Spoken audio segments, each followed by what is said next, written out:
Hello and welcome to Math Plus Everything Journey. So today we're going to solve this right angle triangle. So we are going to use the Pythagorean theorem formula, which is a squared plus b squared plus c squared. Oh, I forgot to label this. This is a, this is b, and this is c. So you have your hypotenuse, which is AC. You have one side, which is AB, and another leg, which is BC. So we have our AB. So our AB is squared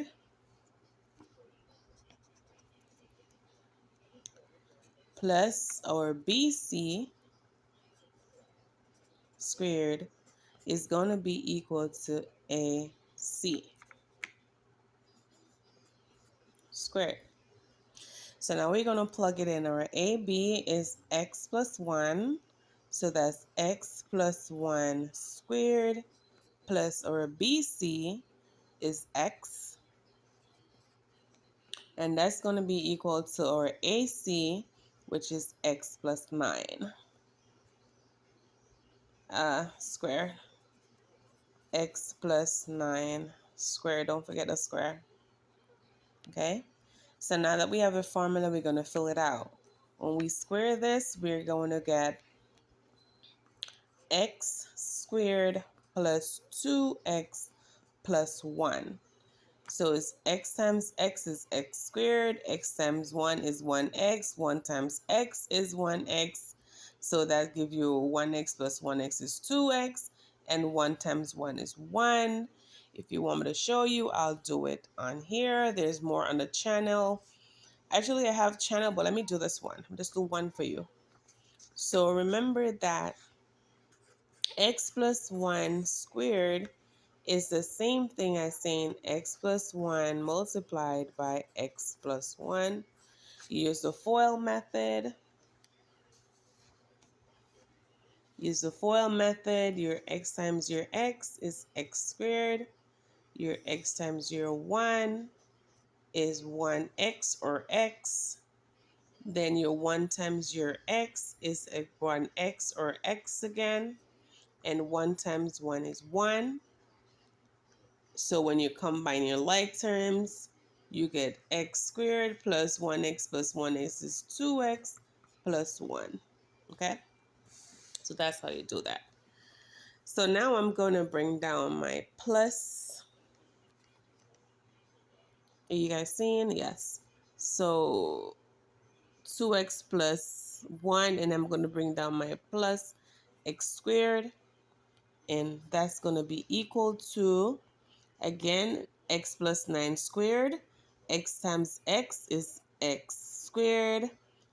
X times 9 is 9x, and 9 times x is 9x. 9x plus 9x is 18x. And then 9 times 9 is 81. Again, you could do this just as how you do this on the side. For time's sake, I'm just doing it in my head. So now you have here. So all you're going to do now is you're going to do the inverse of whichever side and set your equation to 0 because you're going to solve quadratically.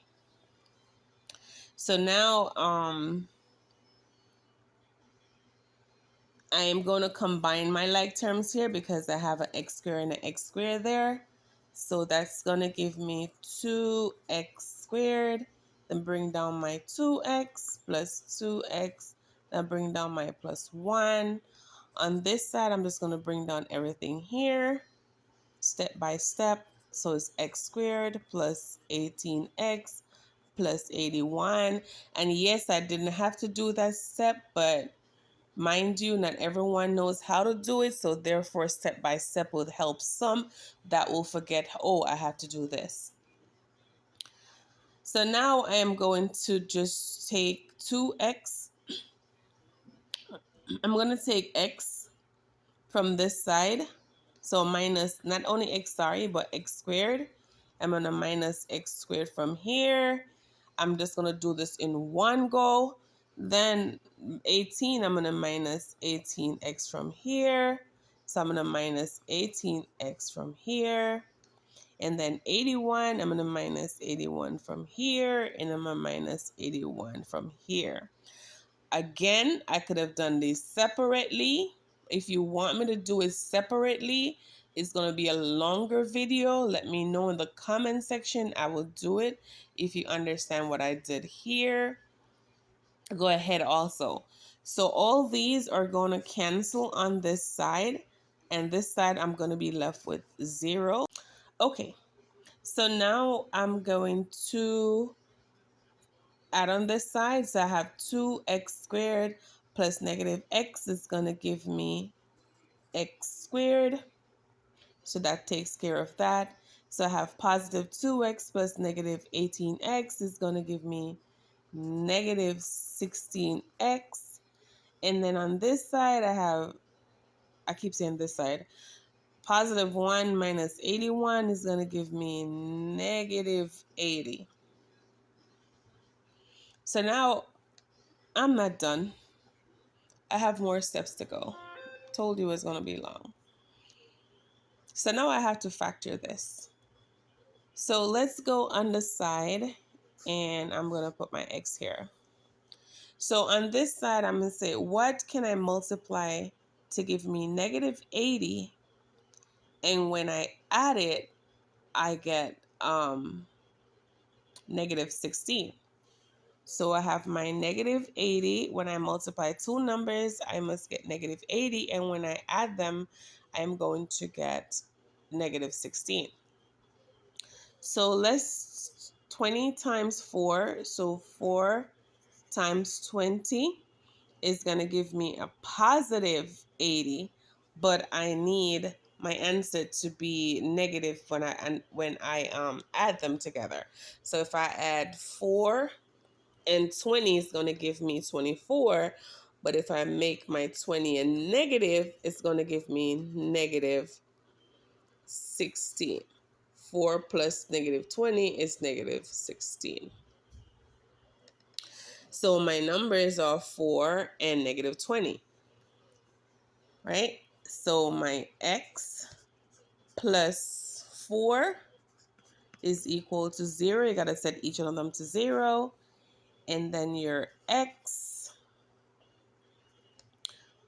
minus 20 equals 0. And we're going to solve. Can you see it? Yes, there we go. So here I'm going to minus 4 from both sides. So my x is equal to negative 4. And here on this side, I'm going to add 20 to both sides. That cancels out, so my x is equal to 20. I am not going to use the negative 4 because the leg cannot be a negative. So that means my x is 20. Now when we go back and we plug in wherever you see an x, that's where you're going to put 20. So remember, our AC is equal to x plus 9. AC, x plus 9 centimeters. So I am going to plug my 20 in for x. So that's 20 plus 9 is going to equal to 29 centimeter. So my AC is equal to 29 centimeters. That's the hypotenuse. Then my AB is x plus 1. I'm running out of space. So AB is equal to, x plus 1. Then I'm just going to put an arrow here that I'm continuing here. I'm going to substitute 20 for my x plus 1, and that's going to give me 21 centimeters. So your side AB is 21 centimeters, and your BC is x, which is 20. So there you have it. So afterwards, you solved. You have the quadratic. You solve that, factor it. you found that your x is a negative and 1 is a positive, you don't want a negative x, so we do not use that because the leg cannot be negative. Then your x is 20, you just substitute the 20. You substitute your 20 for the value of x, each side AC, and then when you substitute, you get the side of your triangle. And there you have it. If you guys are doing CXC January, you need this. So thank you.